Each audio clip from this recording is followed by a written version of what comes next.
It seems remarkable now that anyone would be so excited about getting the vote that they would dedicate their whole lives to securing it. Because most modern politicians, I think you'll agree, like yourself, seem to be the embodiment of passionless, soulless dullness. Do you agree with that? So can we start? What are we talking about? And most young people have so little interest in elections that they don't even know how they work. I know this from when I stood in an election and I was giving out these leaflets and these two students came up and one went, "Yes, safe, man, yeah, I'm going to vote for you, man." And his mate went, "Well, you can't vote, man, you're only 17. And he said, "Yeah, I can get round that, I've got connections, man." So maybe things were different back in the days of the suffragettes. Or maybe the suffragettes were about much more than the vote. Sylvia Pankhurst became a hero to thousands of the poorest people in the East End of London. She was attacked by Lenin for being too left-wing, and she ended up living in Ethiopia, revered as a princess under King of the Rastafarians, Haile Selassie. Sylvia Pankhurst was born in Manchester in 1882, at a time when to most people in authority the idea of women voting was heresy. For example, the MP for Hereford, C.W. Radcliffe Hook, said, "I will oppose the right of women to vote until women are bigger than men." Which is fantastic logic. So what about big women then? Can they have the vote? And what about things that are bigger than men? Do they get the vote?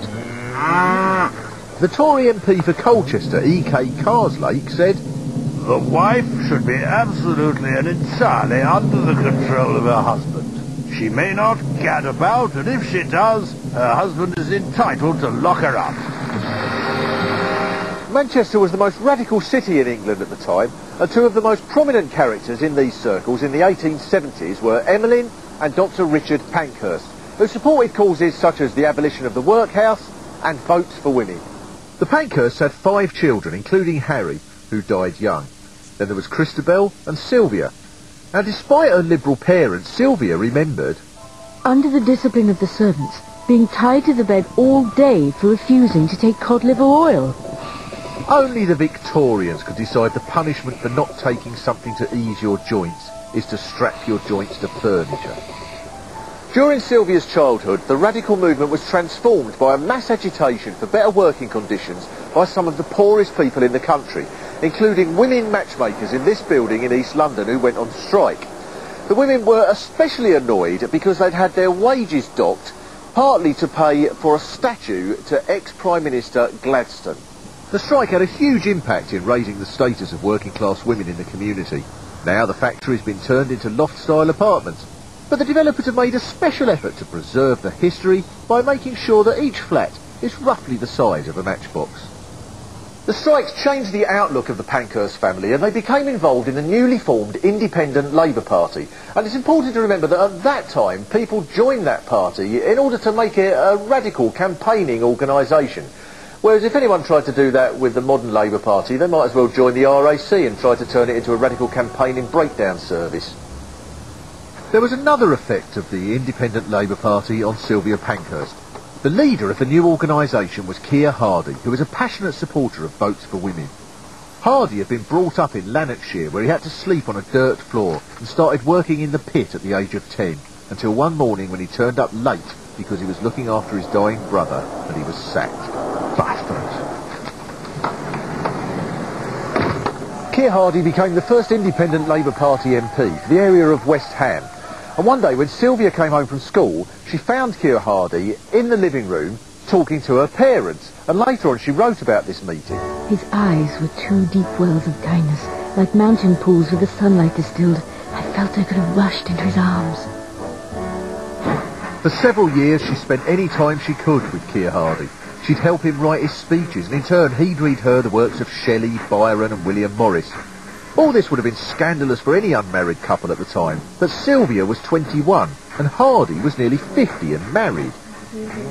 With Sylvia, he could let down for a moment the granite image of the working-class fighter and indulge his artistic side, while she was attracted to the radicalism of a man that was untainted by the peculiarities of a middle-class upbringing. Writing about one of their days out together, she said, "He would pick up little stones and play with them as children do. You know, I never played games as a child," I said.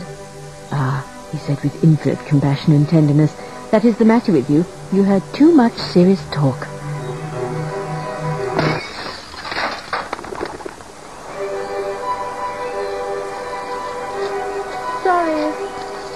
Then in 1900, the campaign for votes for women came together with the working class movement in the Lancashire cotton mills when the weavers launched their petition for the vote.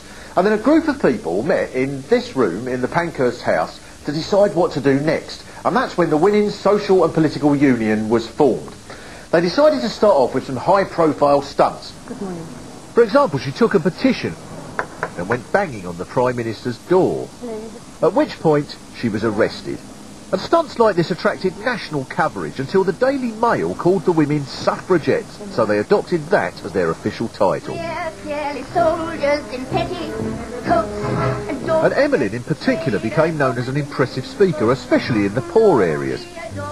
In 1907 there were 400 meetings in which there were over 1,000 people, and the marches also got bigger until after one march in Hyde Park, the Times reported, It is no exaggeration to say that the number of people present was the largest ever gathered together on one spot at one time in the history of the world.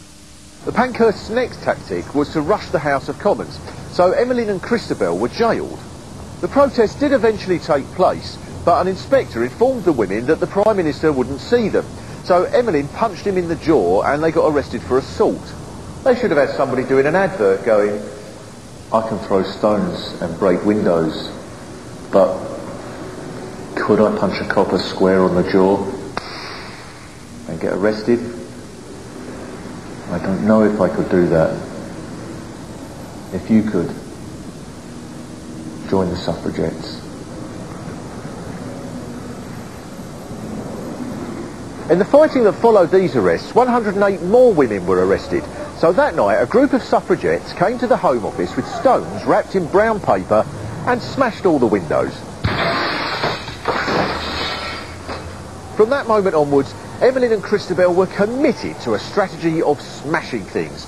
And the theoretical basis behind this plan was summed up by the elderly suffragette who